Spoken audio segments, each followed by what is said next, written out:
এই মুহূর্তে সিলেট আন্তর্জাতিক ক্রিকেট স্টেডিয়ামে আছেন রিপোর্টার তারেক হাসান শিমুল। আমরা এখন সরাসরি যুক্ত হচ্ছি তার সঙ্গে।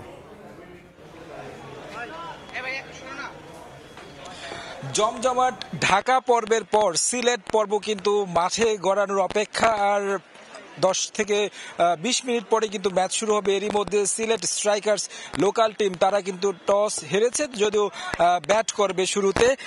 উন্মাদনার কথা যদি বলি, এবারের বিপিএল এ ভিন্ন একটা মাত্রা দেখা যাচ্ছে। বিশেষ করে দর্শকদের কথা বললে, ঢাকাতে আমরা টিকিটের জন্য উপচে পড়া ভিড় দেখেছি বুথগুলোতে, সেম অবস্থা কিন্তু আমরা দেখছি সিলেটেও।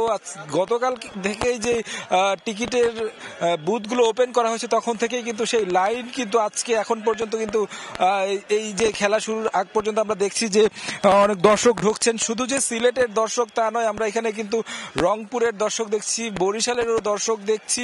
বিভিন্ন টিমগুলোকে আসলে সাপোর্ট করতে আসলে বিভিন্ন প্রান্ত থেকে এখানে কিন্তু এসেছে। বিশেষ করে যদি বলি যে আসলে এই বিপিএল এ আলাদাভাবে যে নজর কেড়েছে অন্য যেই আসরগুলো ছিল সেই আসরগুলোর তুলনায় ব্যাটে রান আসছে ব্যাটসম্যানদের, যেটা আসলে টি-20 ক্রিকেটে সবচেয়ে বেশি দর্শকরা দেখতে চান।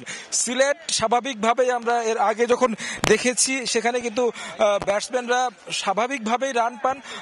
এই জায়গায় আরো বেশি জমজমাট হবে, উন্মাদনা আরো বেশি থাকবে, সেটাই প্রত্যাশিত। আজকের প্রথম ম্যাচ যেখানে লোকাল টিম সিলেট স্ট্রাইকার্স আজকে মাঠে নামছে বরিশালের বিপক্ষে। এবং কি যদি বলি যে আসলে সেখানে কিন্তু বলা চলে দুঃখিত, রংপুরের বিপক্ষে দুর্দান্ত ছন্দে রয়েছে টেবিলের টপ টিম রংপুর রাইডার্স, এবং কি একেবারে তলানিতে রয়েছে সিলেট স্ট্রাইকার্স। মাত্র একটি ম্যাচ খেলেছে, তারা হেরেছে।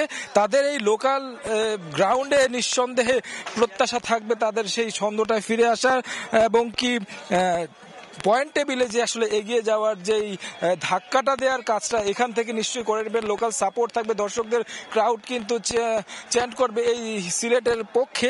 অন্যদিকে রংপুর কিন্তু দুর্দান্ত টিম, গ্লোবাল টি-20 থেকে শুরু করে এখন পর্যন্ত কিন্তু তাদের যেই ধারাবাহিক ছন্দ সেটা কিন্তু ধরে রেখেছে।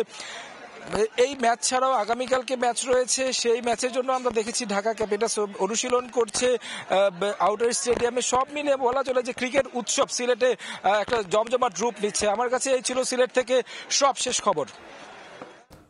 তারেক হাসান আমাদের সঙ্গে যুক্ত হয়েছিলেন সিলেট ক্রিকেট স্টেডিয়াম থেকে, জানাচ্ছিলেন সেখানকার বিপিএল নিয়ে যে দর্শক উন্মাদনা তার সবশেষ তথ্য।